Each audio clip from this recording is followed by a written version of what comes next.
بسم الله الرحمن الرحیم. قال او ابراهیم علیہ السلام فتعبدون آیا عبادت کوئی تاسو من دون الله ما سوا د الله نه ما دا غچا لا ينفعكم چې پیدا نشي در کولې تاسو ته شیان څه شی ولا یضرکم او نه ضرر در کولې شي تاسو ته اوف لکم رکاوې د تاسو لرا ولما تعبدون او د پاره دا چا چې عبادت کوي تاسو من دون الله ما سوا د الله نه افلا تعقلون تاسو کې عقل نشتا. قالوا دی حرقوه سوزوی دلرا وانصروا آلیاتکم امدادو کئی د خپل خدایانو ان کنتم فاعلین کچرته تاسو دا کار کوونکی. قلنا وی منگا یا نارو وورا کونی شا بردن یخا وسلاما او سلامتی والا علی ابراهیم په ابراهیم علیہ السلام باندې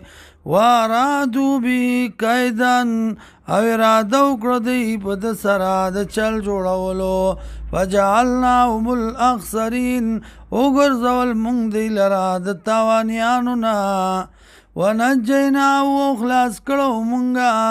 خلاص کو مونږه دلرا ولوطا او لوط علیہ السلام الى الارض التي زمکیا غتا بارکنا فیا چې برکت چولو مونږ پاغي کې للعالمین د پاره د مخلوقاتو ووهبنا له اسحاق او بغمنگا دتا اسحاق علیہ السلام و یعقوب او یعقوب علیہ السلام نافلتن زیاتی